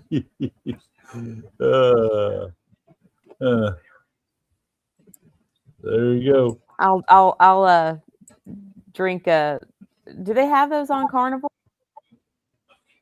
Do they have Foster's on I Carnival? know they have them on Royal Caribbean because at one time, the President's Cruise, they had free drinks especially champagne. So I drank so much of that, I had all my drink voucher, and so I do not waste my drink voucher. If I have a drink voucher left at the end of the evening, I'll get the bartender to give me an unopened beer. Well, I got them start giving me the unopened Foster's, the oil can size, the oil can. It still counts as one drink on my voucher. So I got them to give it to me unopened. So by the end of that cruise, when we came off that ship, I had like half a dozen of those Foster's, a 6-pack of. Wow. I was gonna say if they have it on Carnival, I'll do it because I'm doing Trisha Tries It on this cruise. I don't know if you heard me talk about that. I do believe the Horizon has Foster's. I do remember seeing. I may have to get one Foster's just of to our drive fans. Sean crazy. I probably won't like it, and I probably will not drink the whole thing. Yeah. But back in my refinery days, I was the battalion chief over the emergency response crews, and we all go up to Texas A&M Fire School. That's one of the world-renowned fire schools up there, and they had all this mock-ups of everything, including process units, train wrecks, all kinds of things up there, plane crashes. They had all kinds of stuff. Every scenario you could think of, a fire involved, they had a mock-up of it up there. So we go up there and train all day, and I was the lead instructor. We'll go to restaurant 90% of the time, and whenever we go in there, right off the bat, I tell the waitress, bring me an oil can. So she said, okay. And the guys, the young guys, they never been there before. They all look at me and said, oil can. I said, she come out and set that Foster down in front of me. And them guys said, oh, wow. And so they start calling me oil can. They call me oil can out on the fire fields and all that. That was pretty funny. Yeah. I don't want an oil can. Give me a small one because I'm not going to Yep. like it. He forced you to drink that, Sean? Oh, man. You're like, he's Australian. He'll like it. Yep. Oh, Antoinette said Carnival does have Fosters. Trisha tries it. Trisha tries it. I'll, yeah. I made my little intro to it today. It's nothing spectacular. It's nothing fancy, no bells and whistles, but I have my intro now. I'll just send it to you so you can watch it. Well, Chris, Chris. you're always in the know. You got some cruise news to talk about? Just Tropical Storm Layla. It's all moved out of Hawaii. They're getting back to normal operations. They skipped a lot of itineraries on that one. Yeah, they one of the NCL ships came in early, dropped off some passengers if they wanted to go home, and then they said if you want to stay on, we'll give you an extended sea day. Same thing with the Pride. They stayed out for an extra day, but everything seems to be getting back to normal. Stay off the roads, but they're still clearing debris. But all the watches and warnings are lifted, from what I can see in the news. Right. So seems like they made it through fairly well. It was just a Class 1 hurricane, but still, that's going to still do a lot of damage. So right. Been there, done that several times. Right. But yeah, at least they were able to, with minimal interruption of their services and all of the itineraries and all, they didn't cause any major. I mean, I was on the Breeze, and that 7-day cruise became a 13-day cruise due to Harvey. So I consider that a major interruption. Right. So, well, I'll tell you what, a hurricane moved us to Oklahoma. Hurricane Alicia. My dad worked for Texas A&M, which is right right off the seawall. Yes, sir. And when it came through, we was actually at the university. My dad was head of security at the time. And I'll tell you, if you've never been through one, it's the craziest thing I've ever been involved in. I remember Alicia. Yep. The barometric pressure drops when one hits, and it's the eeriest feeling I've ever. In Oklahoma we see tornadoes all the time, but when those hurricanes come in, it sounded like a train coming. There was a door that blew off the bottom of that building, and it sounded like a train coming through that building for hours. It's unbelievable the strength that they come in with. We rolled out Ike too. I forget which one it was, but we did that evacuation where all Houston area evacuated, and the storm didn't come here. It went up through East Texas and all that, practically about where we evacuated to. So right. So we stayed for Ike, and Ike was always considered a Category 2, but that's when these weather people determined to say, we're ranking these the hurricanes wrong, because even though I came in as a 2, it was big as a 4. Right. It had a well-defined eye, which the eye itself was like 48 miles across. It came over our house in League City. And I remember that I came across because that's when I was able to go out and effect some repairs right quick. The chimney cap blew off. I went because I heard it come up. Boy, I thought the roof was coming off. But Well, when the eye comes through, Rick, it's the calmest part of the whole thing. Yeah, no, that's why I went out there and grabbed the chimney cap and put it in the garage so I didn't lose it. But yeah, Right. And then that back wall hit. We still had electricity. That I came across. When that back side of that wall hit, well, that's how bad that is. That's pretty bad. Yeah, the shears. It hit and it slammed into us, and not long after that, we lost electricity. We lost it for like 4 days. And, people get so. I hear this all the time about cruising and tropical storms and hurricanes. You know what? On a cruise ship, you're probably safer than any place else because they can. I've been to several tropical storms on a cruise ship. It's just like a thunderstorm here. Right. It's not that big a deal. Well, you better have to take some seasickness pills, but you'll rock a little bit. And, right. A lot of rain. There'll be a lot of rain and some wind, but these ships they handle it. They had those stabilizers. They handle it well. And their radars. They're going to get out of harm's way. They're going to be hundreds of miles away from that thing. So, you may get rough seas, like you said, and high winds. But, far as any kind of danger, yeah. They're just, it just doesn't happen. And I heard people say to me, well, there, if this and if a Titanic, and I'm like, look, if you look at how many hundreds of cruise ships that are out there every day, yep, and the catastrophes that's happened are relatively none, then far as a safety factor, they're as safe as they can be, and even more so now with right. Like you said, with the new technology that's out, it's I laugh when I hear people say that because I'm just like, sometimes we take a ship and go right into the headwind of it because it's a smoother ride.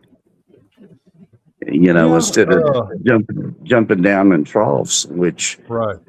Makes it. I wouldn't do any more cruising during the hurricane season because we was on Harmony during Hurricane Milton, and Harmony, Harmony is one of the largest cruise ships in the world. It rocked a little bit from that because we got a little too close to the hurricane. The captain finally said, we've had enough of this. He turned around and went back out of it a little bit, and we hit some calmer water, and we turned back around and tried to make it into the Caribbean, at least salvage one island stop. But what was pretty cool about that is when we turned around and started back going to the east towards the trying to get Milton finally went on into Florida.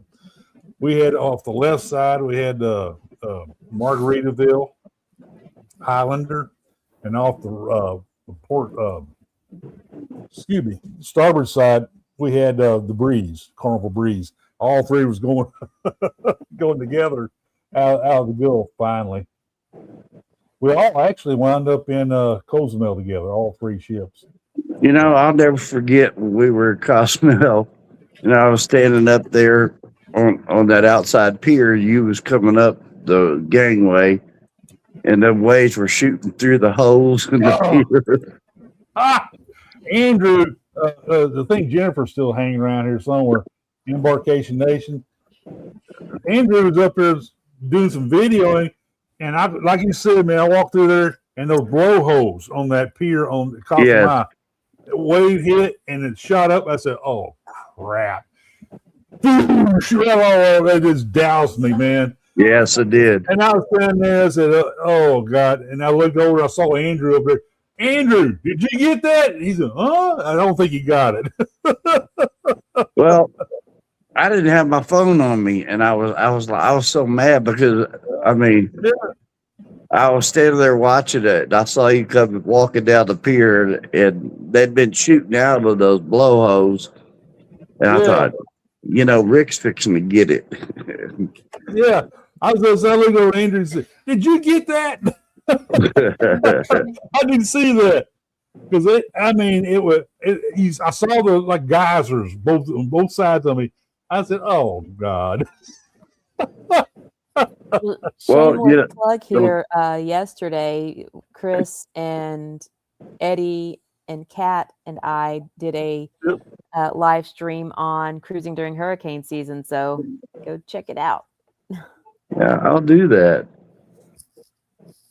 Yep. Yeah, the last time I went in on the Seascape, we were, the side pier, because down on the end they parked the Jubilee, and then they pulled the Seascape in to one side of that pier, and then the Royal, the Navigator of the Sea was on the far side of us. And man, we were taking a beating, just like that day with you. And as soon as they pulled that Navigator in there, it got calm as could be, because it was blocking what was happening to us on that pier. And they even held, they wouldn't let people disembark for a while until the Navigator got in there and got positioned where it calmed that down. Mark, the day that we were there, it was us, Seascape, for people who don't know, was on Seascape. NCL Encore was there on the other side of the pier that we were on. And then across the way there was the Jubilee. Jubilee was in there. And that got some great video. It kind of went viral. I said, "Surf's up, folks," and waves. I mean, it was flashing up, huge waves blowing up, and geysers and stuff. And it was something to see. It was. I always wonder what those hoses were there for, and the plates on top of it. Yeah. Now I know. Yeah. Them plates didn't last long, man. The water just busted. I saw them laying off to the side, man. All the plates they had there, but that was. I was on another planet too, walking through there. I was getting back on the ship. I bought another. I think that's when I bought this hat. Was there? Yeah, you was on a mission. You had I was a on a plan mission to get a hat, and I got this is the hat I got there. It's in a bag. I was walking up there, and it was Katie bar the door. Yep. Well, NCL is getting ready to reposition some ships. Pearl is getting ready to go to Philadelphia in November to start sailing out of there. And then, and then the Gem is going to take over in April of 2028. And then also Royal Caribbean Star of the Seas yesterday just celebrated its 1-year anniversary from sailing out of Port Canaveral. Wow. Yeah. So it's been 1 year as of August 16th. It's been celebrating. And I think recently, what was a Valiant Lady just celebrated, 5 years, I think? Yes, 5 years. Service, 5 years of service for Virgin. Yep. So now is the Diva going to be replaced by the Prima? Is that what I heard? Starting in 28, yeah. Oh, okay. In Galveston. And it's going to be here all through the summer, which is unusual. Usually they're here during the winter. So my thought is they're going to be here summer and winter as Prima. Okay.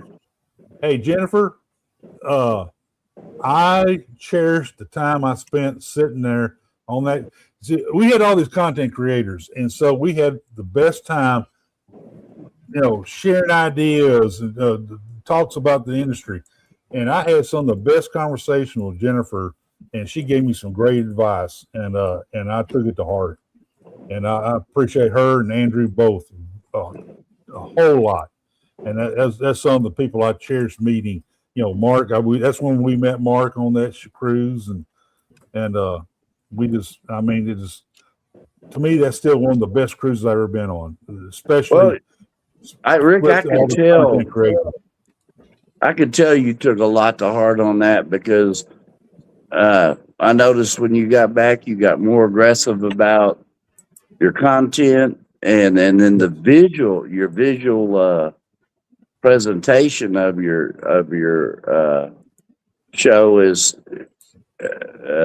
changed 2 times over, and Yeah.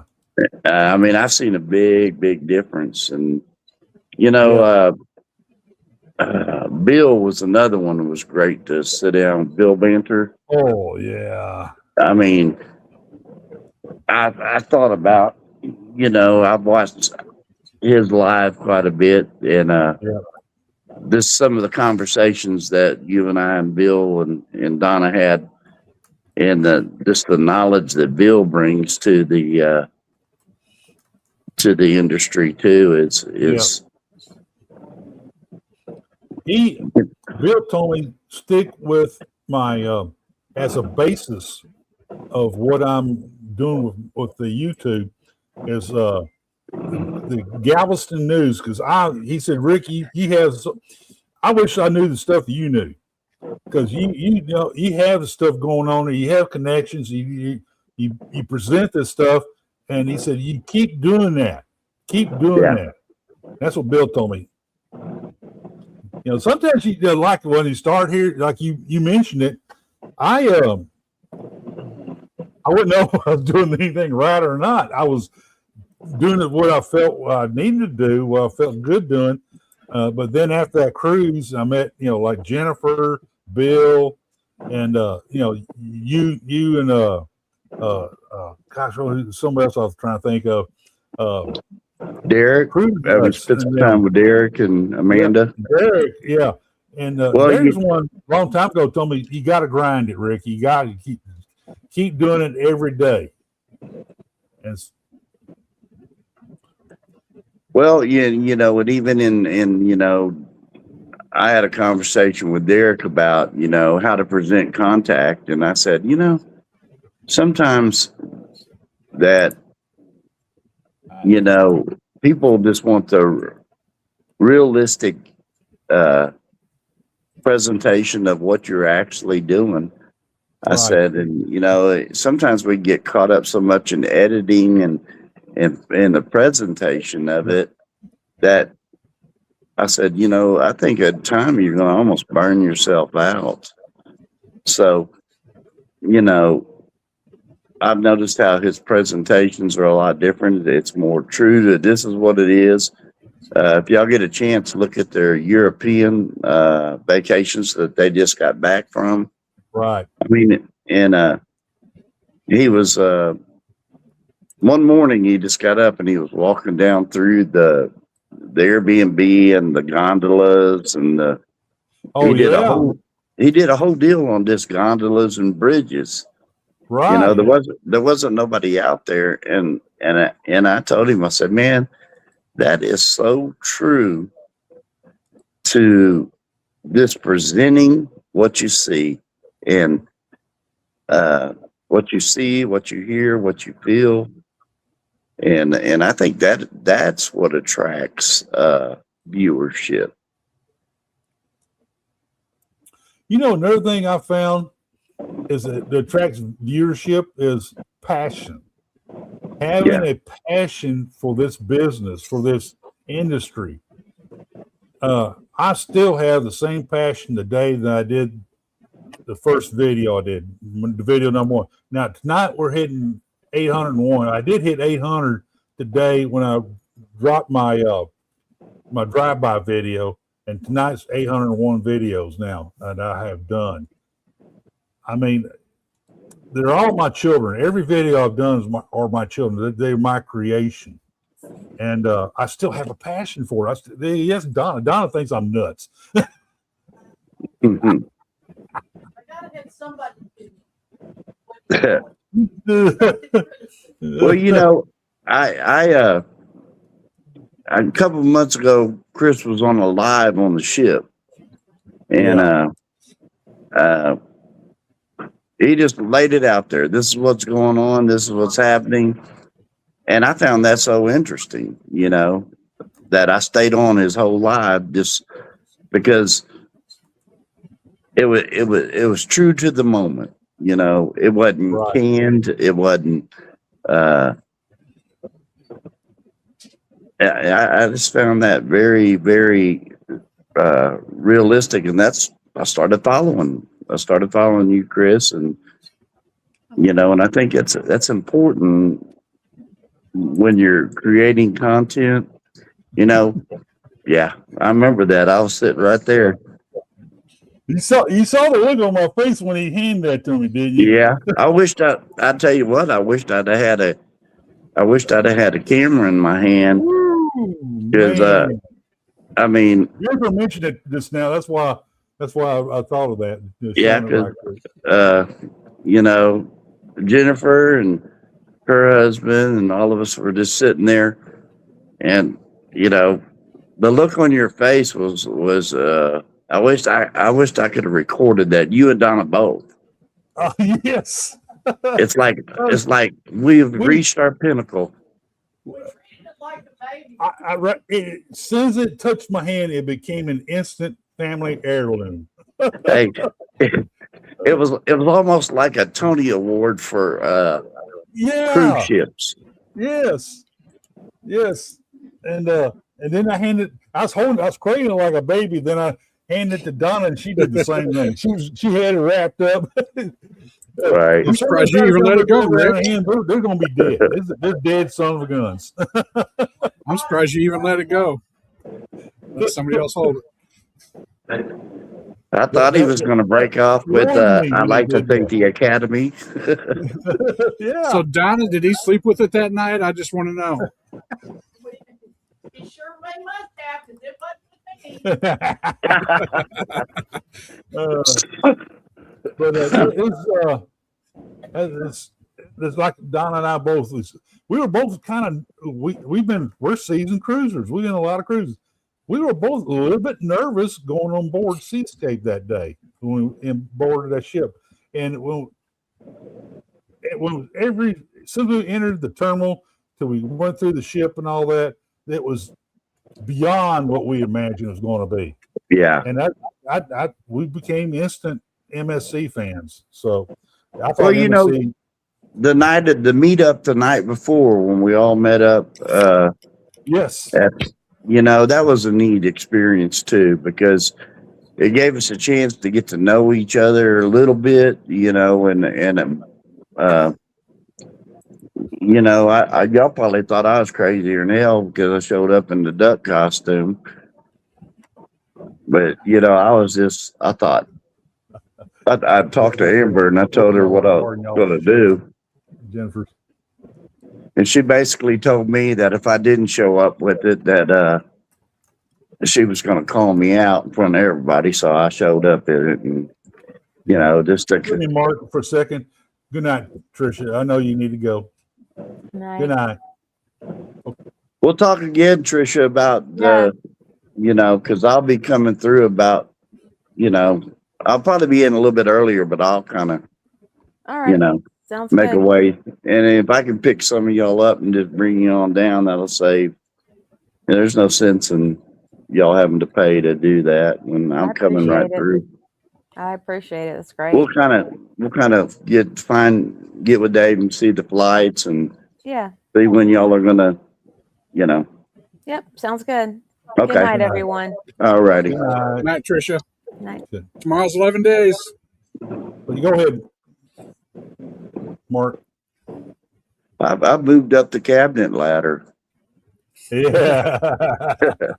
Well, Chris is down there next to the whiskey. Yeah, that's where I Okay. need to be.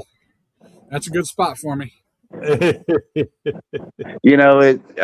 going to do that European cruise with Derek and Amanda and all of that, and I'm kind of hoping that turns into a content creator deal too, because that's one of the things I truly enjoyed. I enjoyed the sit down with the captain and the whole executive team. hotel manager, the chief engineer, the, operations officer. And we really had a chance to see, and I think that was really, well, another thing that made that cruise special was,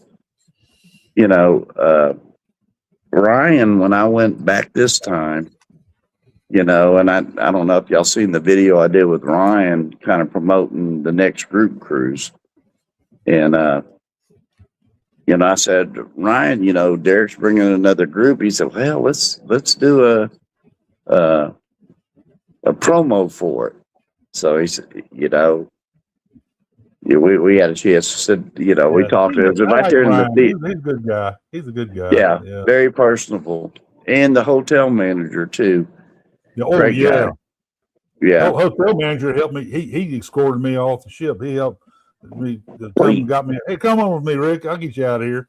But you know what, Rick? I mean, I think that some of the other industries, other cruise ship industries ought to take note of that. That personable, it doesn't take that much to jump over, especially when you have a big group like that. You knew what they were, and you couldn't have bought the promotion they got that week.